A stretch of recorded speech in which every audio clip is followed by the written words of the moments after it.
Now that we've heard from David Bakhtiari on his future, has he played his last down as a Green Bay Packer? Why it's less likely than you may realize. Plus, this Packers offense is going to take on the Las Vegas Raiders tonight at something close to full strength. What does that mean? All that on today's show. You are Locked On Packers, your daily Green Bay Packers podcast. Part of the Locked On Podcast Network, your team every day.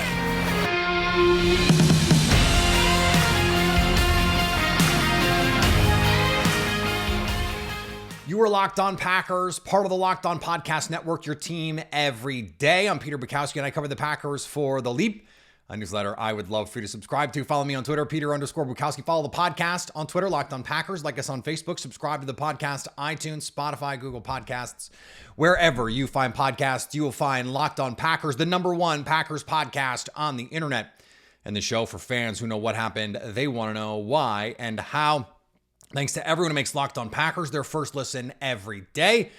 We hope you like starting your day with us as much as we like starting our day with you.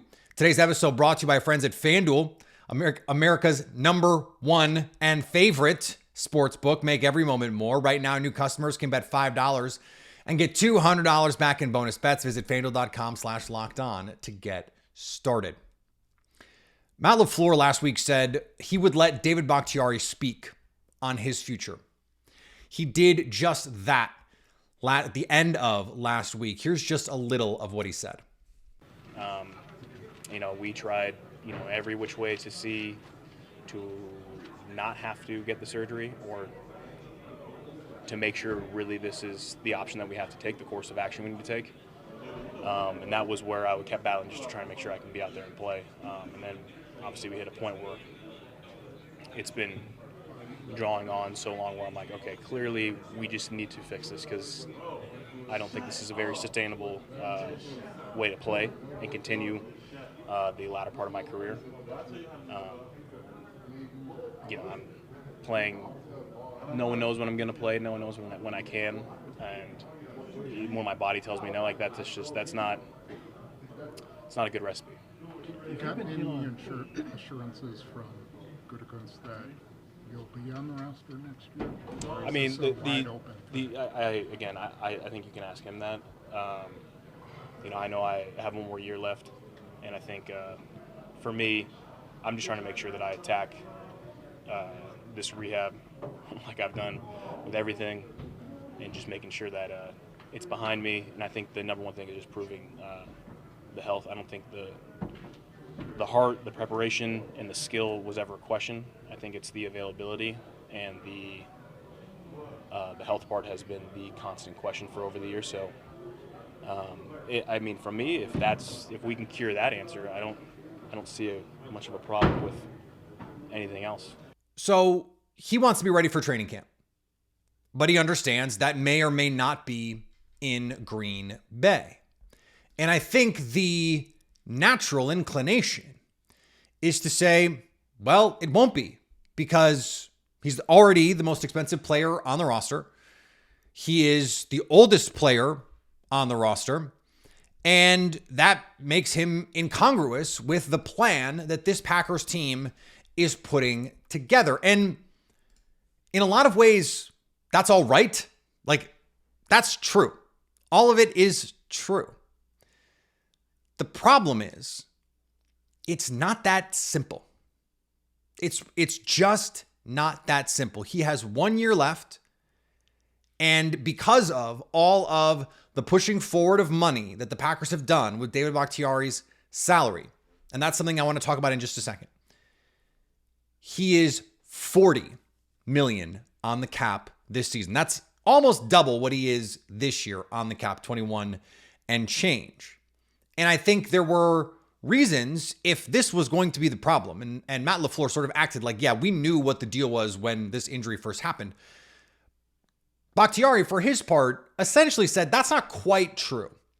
That the issue that he's dealing with now and that he's having surgery to help fix was not thought to be this long term when the injury originally happened. So there were certainly criticisms worth levying. This is something that I talked offline about with Jason Hirschhorn, America's Guest, and my co-founder at The Leap, a newsletter I would love for you to subscribe to, that this was weird to keep moving this money forward if you knew of the long-term risks and ramifications. It doesn't seem like that's quite the case, that the fact that this has lingered, that the swelling and the fluid buildup has been such that it has kept him in and out of the lineup was not anticipated. It was not anticipated to be this bad and that he would be able to either A, play through it, or B, that it just wouldn't happen.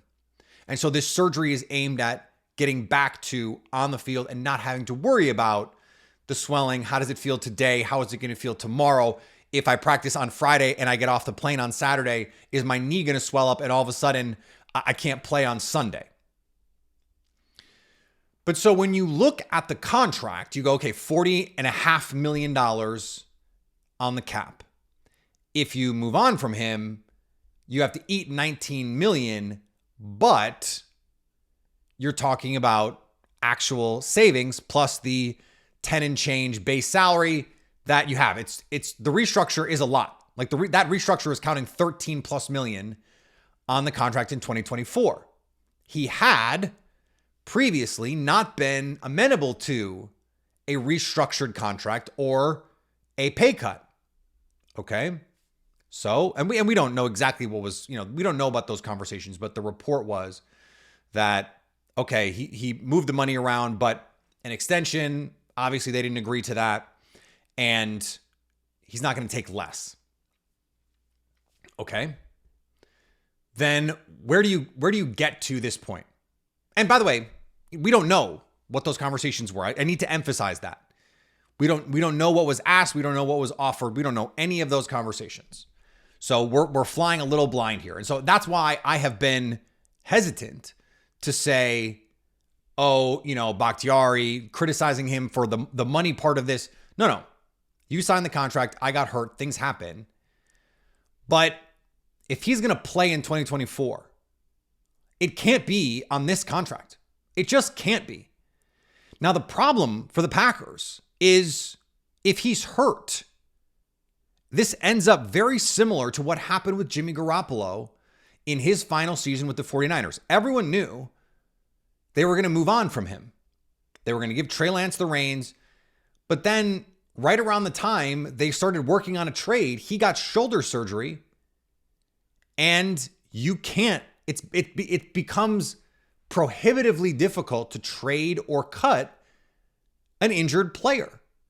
Because if you trade a player, they have to pass a physical. Now there are some things in there. You can waive those kinds of things. Like you can always just make it up as you go along. The NFL kind of allows for that, but we don't usually see stuff like that. And if you just cut him, even as a June 1 cut, if he's hurt, he has recourse under the CBA to grieve for all of his money. And then you're on the hook for all of his money.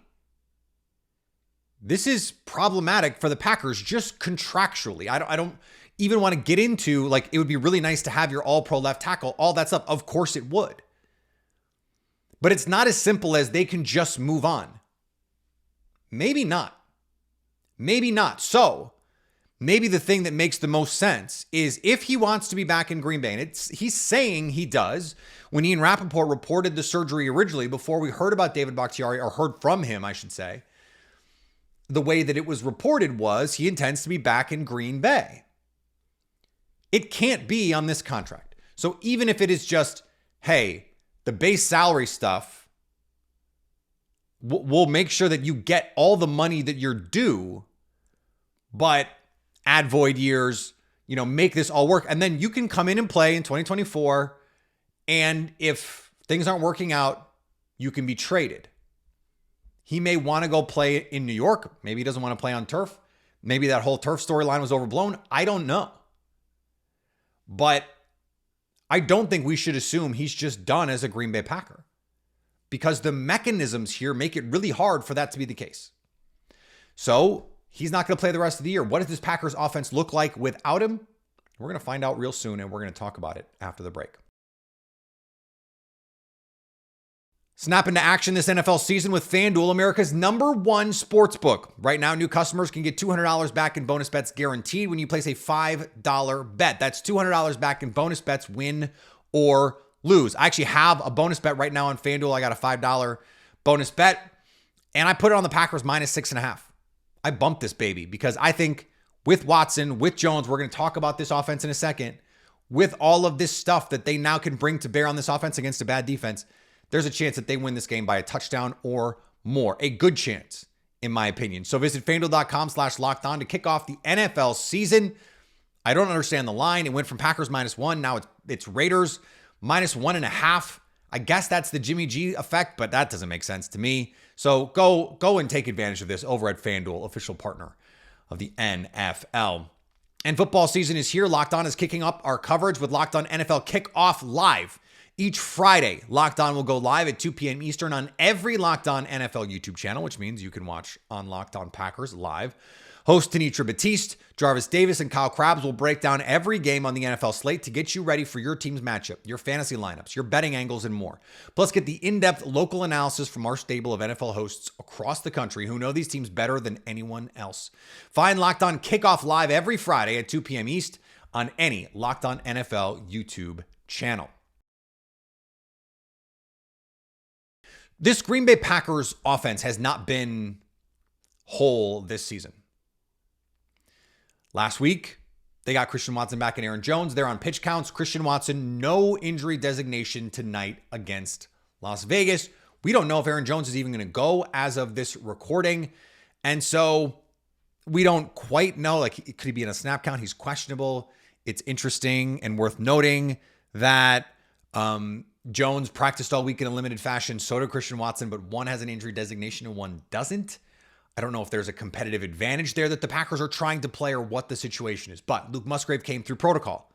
John Runyon Jr. has come through off the injured ankle. Elton Jenkins is expected to play. And though David Bakhtiari is out the season, Rashid Walker has been starting essentially since week 1, and they have been fine. He's not been superlative in the run game, but he has been a terrific pass blocker. So they're going to have the line that they're going to play with the rest of the season. I don't want to say they're healthy offensive line because that's not quite true. You're missing your all-pro left tackle. So not quite true. But it's the line that you're going to have the rest of the season. You have your full complement of tight ends now. We think they're going to have their full complement of running backs, and they're going to have their full complement of receivers. Now, how does that change the way you would attack a defense? Well, having Aaron Jones gives you a matchup nightmare you didn't have before. Having Luke Musgrave gives you another matchup nightmare you didn't have before. This is a very small, though fast, linebacker room for Las Vegas. And this is just a flat-out not good secondary. They're just a subpar group. And so, okay, this is the kind of defense that you can take advantage of. Now, the Packers have had to put too much of a burden on Jordan Love so far because they can't run the ball. They have to be able to run the ball a little bit better. And we talked about this a little bit last week. If they can't run the ball against this group, I don't know how they're going to run the ball. This is just not a good front. You have your offensive line healthy. I didn't mention Zach Tom, who played on one leg against Detroit. He seems to be all good. No injury designation for him either, so he's all set to go. This is Max Crosby and some dudes. They should be able to handle the line of scrimmage here. Aaron Jones, A.J. Dillon, it doesn't really matter. It doesn't really matter. You should be able to pass protect with this group. If you can help on Max Crosby, and he's going to see a lot of Rashid Walker, this is a great test for Walker. And I love the point that our pal Lily Zhao made on Zayudun a couple weeks ago when she said, look, if Bakhtiari's out a couple games, you get the opportunity to see Rashid Walker. If he's in and out of the lineup, that's a bunch of opportunities to see Rashid Walker, because if this team, winds up in the top 20 picks of the first round, it's a very good offensive line class. It's a very good quarterback class. There's a lot of really quality players at potential positions of need for the Packers at offensive line, tackle in particular. And so, you give him the chance to earn that job. And they have a terrific backup if he's struggling. You throw in Josh Nijman and at least give him a shot. Now, Walker beat out Nijman for this backup left tackle role, so you hope that it doesn't get to that point. But there are things that this team can do to mitigate that. Run the ball better, number one. Post-snap RPOs, number two. I don't know why that hasn't been a bigger part of this offense, but it can be. And you have guys like Romeo Doubs, Dontavian Wicks, and Christian Watson, all who on the outside can win quickly on those little glance posts. It's a play that I just don't know why it hasn't been a bread and butter look for the Packers. Jordan Love ran it at Utah State. It's part of this offense. Matt LaFleur ran them in Tennessee. So I don't know why we haven't seen them more here. I don't know if it's because this offense is so young and he doesn't want to overload these guys. I'm not quite sure why we haven't seen it more, but we haven't. This is an opportunity, and I wrote about this on Friday for The Leap, a newsletter. Yes, in fact, I would love for you to subscribe to. This is an opportunity for this Packers offense to go, hey, we're here. Hey, we can do this as a group. We're young, but this is a bad Raiders defense. It's a bad Raiders defense. One of the 5 worst passing defenses in the league. You're healthy. Go light this team up. Go light this team up. Like, this is the kind of game where you can score 30. And they did. The last time they faced a flat-out bad defense, they put up 30 on the Bears. The Raiders are in Bears territory. They are an atrocious defense. They just don't have the talent in the secondary and the pass rush outside of Max Crosby to stop opposing passers. We're talking about 30th in EPA per play, 30th in DVOA, bottom 3 against the pass. It's a bad group. So Jordan Love, here's an opportunity. We saw Justin Fields the last 2 weeks against bad defenses. Light them up. Throw for 4 touchdowns. Let's see it. We've seen the high levels of play. 17 down in the fourth quarter. The third quarter against Atlanta. The third quarter against the Lions. To come out and just go sling that rock. Like, he can do it. And now you have your guys. Now you have Christian Watson out there to create big plays down the field. Whose arm or whose speed is hard to overthrow if you're Jordan Love. That opens up things underneath for Jaden Reed and Romeo Doubs and Luke Musgrave. Or vice versa. You have Luke Musgrave threatening teams down the seam. You're opening up the middle of the field. Now you can throw those underneath routes, crossing routes to Christian Watson, who can take a 5-yard play and turn it into a 50-yard play like that. You have your opportunity now against a bad defense to say, we're here. This team can be 4-2, 5-2 pretty easily over the next couple games. I was going through their schedule. If you look at the teams below them on something like the Football Power Index, there are 6 games against teams below them on the Football Power Index. ESPN's, this is a metric. This is not power rankings. This is metrics based. This is statistically based projection model. Just win those games. Just win those games. You're at 8 wins. Win a game or two you're not supposed to, quote unquote, win. 9 wins, 10 wins, playoffs. Right now, and this was something that Sumer Sports posted, the Packers playoff leverage. You win this game, you get well over 50% playoff odds because you have that win over the Saints. Maybe you don't catch the Lions for the division, but the 7 seed, the 6 seeds, the 6 seed, you have to catch Seattle. But it's not like they're an invincible team. 7-2, like Eagles, Packers, first round series. It could happen. You want to get this team their feet wet, even if they're not a true contender. You'd love to get them in the postseason. You'd really like to get them some experience. They have the talent to do it. They have the offense to do it. And they have the opportunity to prove that, or at least to show that, to demonstrate it tonight against a very bad Las Vegas Raiders defense. More to come here on our Monday kind of bonus edition of Locked On Packers. These days, every new potential hire can feel like a high-stakes wager for your small business. You want to be 100% certain that you have access to the best qualified candidates available. That's why you have to check out LinkedIn Jobs. LinkedIn Jobs helps you find the right people for your team faster and for free. Then add your job and the purple hashtag hiring frame to your LinkedIn profile to spread the word that you're hiring. You can use simple tools like screening questions, make it easy to focus on candidates with just the right skills and experience so you can quickly prioritize who you'd like to interview and hire. It's why small businesses rate LinkedIn Jobs #1 in delivering quality hires versus leading competitors. LinkedIn Jobs helps you find the qualified candidates you want to talk to faster. Post your job for free at linkedin.com/LockedOnNFL. That's linkedin.com/LockedOnNFL to post your job for free. Terms and conditions do apply. And thanks for making Locked On Packers your first listen every day, everydayers. Tomorrow on the show, our recap, our live show. Come hang out with us live tonight on YouTube after the game. That will go in your feed tomorrow.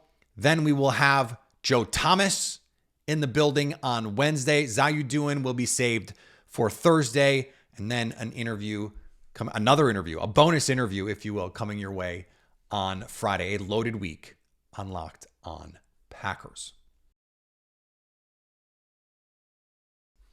The last thing I want to get to here is this passing defense.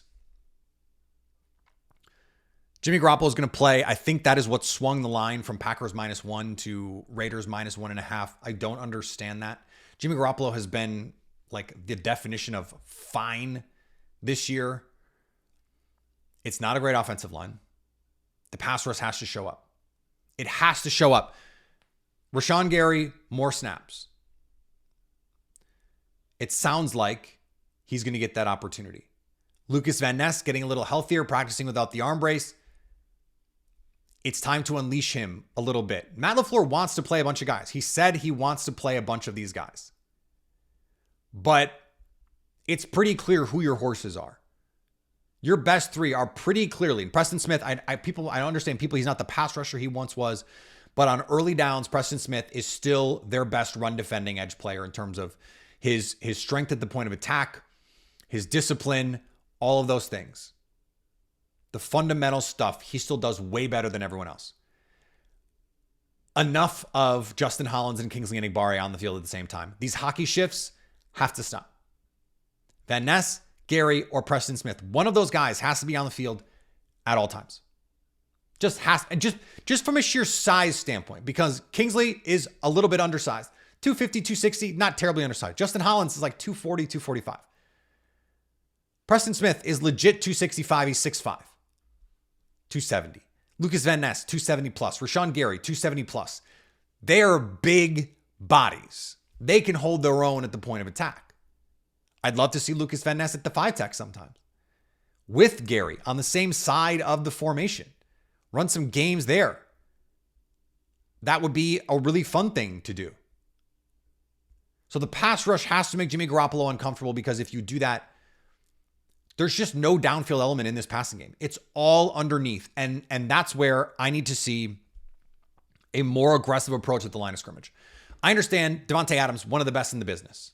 I don't think you have to go full Justin Jefferson on him in a game like this, if for no other reason than I think the pass rush can and will get home. And you have Jair and Rasul Douglas. You have to just trust those guys. Now, I would love to see a plan where when Devontae goes in the slot, you travel with Jair Alexander irrespective of the coverage you're playing. You can do that. That's allowed. I don't know if we're going to see Eric Stokes. He practiced all week. That's really good news. We talked about this a little bit on Friday. Where is your best lineup here? Your best lineup is finding some way to get Rasul Douglas, Eric Stokes, and Jair Alexander on the field together. All due respect to Keyshawn Nixon, who's a hell of a returner. He is not the caliber of corner that these guys are. Just isn't. You want to get those guys on the field. You can't give up 300 yards to Jimmy Garoppolo. Okay, that's the starting point. If you play about as well as you did against the Saints, giving up 10 points, that's great. That's the kind of day you have to have, because this team can't run the ball. So sure, you want to get off the schneid as a run defense. You don't want to let a team that hasn't been able to run the ball all year run the ball. But more importantly, I want to see this team adapt. I want to see they've played Dusty Evely was adamant pointing this out this last week, because I know a lot of people get Joe Barry in their mind. I think cover 2, they think quarters, all that stuff. Packers have played like top 10 amounts of cover 3 and single high safeties this year. Now they're starting in those 2 high looks, but they're spinning safeties down. But I want to see more than that. I want to see guys pressing at the line of scrimmage. Jacoby Myers is not going to beat you over the top. Hunter Renfrow is not going by anybody. I don't want to see anyone play. You have the speed, especially if Stokes and Jair are out there. You have Russell Douglas, who can be physical at the point of attack, a very smart corner.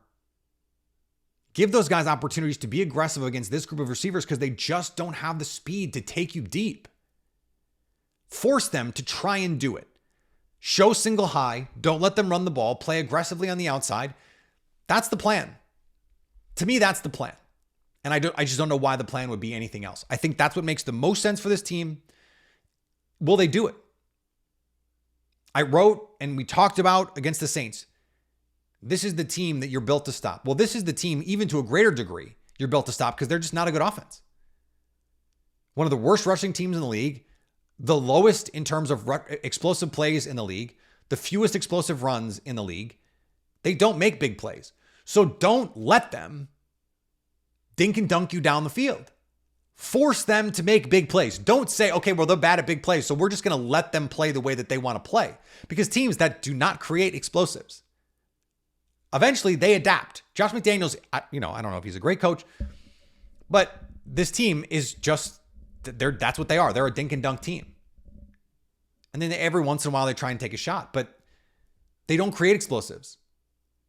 So they have to do everything underneath. So if they have to do that, take that away. Make them do the thing they're bad at. This is something that if I'm a Packers fan, I'm going, I see defenses around the league do this. I see them adapt week to week that they're playing. Now, like I said, the Packers are playing a lot of these single high safety looks, or at least they're finishing in these single high safety looks. Robber is where you can beat Jimmy Garoppolo. You show him enough robber coverage, he will throw one right to that robber safety.